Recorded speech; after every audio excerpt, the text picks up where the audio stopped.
కార్తీక మాసం సందర్భంగా ప్రజలకు కార్తీక మాస ఫలితాలను అందించేందుకు కార్తీక మాస లక్ష దీపోత్సవం నిర్వహిస్తున్న వేమిరెడ్డి దంపతులకు పరమేశ్వరుడి ఆశీస్సులు మెండుగా ఉండాలని రాష్ట్ర దేవాదాయ శాఖ మంత్రి ఆనం రామనారాయణ రెడ్డి అన్నారు. కార్తీక మాస లక్ష దీపోత్సవ కార్యక్రమంలో భాగంగా రెండవ రోజు ఆయన పాల్గొని పండరినాథ్ నాగేశ్వర స్వామివారిని దర్శించుకున్నారు. ఈ సందర్భంగా ప్రధాన వేదికపై ఏర్పాటు చేసిన స్ఫటిక లింగానికి ప్రత్యేక పూజలు నిర్వహించారు. అనంతరం ఆయన మాట్లాడుతూ ప్రజల క్షేమం కోసం ఇంతటి మహాకార్యాన్ని నిర్వహిస్తున్న నెల్లూరు పార్లమెంటు సభ్యులు వేమిరెడ్డి ప్రభాకర్ రెడ్డి, కోవూరు ఎమ్మెల్యే వేమిరెడ్డి ప్రశాంత్ రెడ్డి దంపతులకు శివపార్వతుల ఆశీస్సులు ఎల్లప్పుడూ ఉంటాయన్నారు.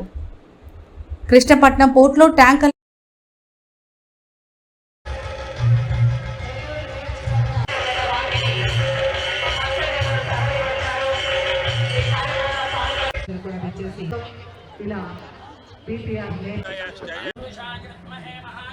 ఈ యొక్క కార్తీక దీపోత్సవ కార్యక్రమాలను నిర్వహిస్తున్నందుకు భగవంతుడు వారికి మంచి ఆరోగ్య ఐశ్వర్యాలను ప్రసాదించాలని, అలాగే ఈ కార్తీక ఉత్సవాలు మరి భారతదేశమంతా ప్రతి ఒక్కరూ కూడా దీన్ని చూసి ఆనందించాలి అని చెప్పి కోరుకుంటూ అందరికీ నా యొక్క శుభాకాంక్షలను తెలియజేస్తూ సెలవు తీసుకుంటాను. నిన్న దిగ్విజయంగా పూర్తి చేసుకొని ఈరోజు కూడా భక్తజనులందరూ ఇక్కడికి వచ్చి తుని పీఠాధిపతి ఆధ్వర్యంలో దీపం జ్యోతి వెలిగించడం జరిగింది. నిన్న మనకి చాగంటి కోటేశ్వరరావు గారు దీపం గురించి ఎంతో గొప్పగా చెప్పారు. ఆ దీపం జ్యోతిని ఈరోజు మళ్ళీ మనం ఇక్కడ వెలిగించుకోవడం జరిగింది. మధ్యాహ్నం లక్ష్మీదేవికి 1,00,000 కుంకుమార్చన జరిగింది. అదేవిధంగా ఈరోజు ఈ దీప కార్యక్రమం కూడా పూర్తి చేసుకున్నాం. మరికొంతసేపట్లో తుని పీఠాధిపతి గారి చేత ప్రవచనాలు ఉంటాయి. రేపు ఉదయం 8:30 గంటలకే ఇక్కడ 500 చిల్లర మంది దంపతుల చేత శ్రీ శ్రీ సత్యనారాయణ స్వామి వ్రతం జరగబోతుంది. ప్రజలందరికీ ఇక్కడికి వచ్చే భక్తులందరికీ ఒక వరం లాంటిది.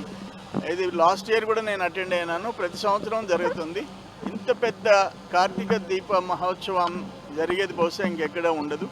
ఆ భగవంతుడు ఆ శివపార్వతుల ఆశీర్వాదాలు ఆ దంపతులకు ఉండాలా, ఇక్కడికి వచ్చిన భక్తులందరికీ ఉండాలా.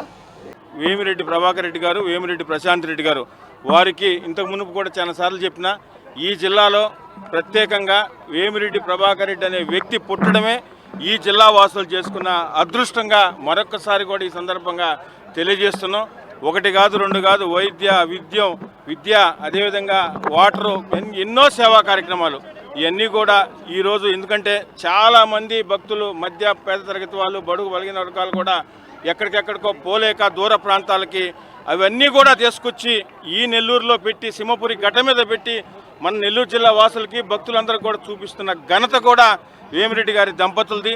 ప్రజలందరూ కూడా ఆ విధంగా ఆశీర్వదించాలని, అదేవిధంగా ఆ దేవదేవుడు భగవంతుడు వారికి ఆరోగ్యాలతో అన్ని విధాల అండగా ఉండాలని కూడా మనస్ఫూర్తిగా కోరుకుంటున్నాం.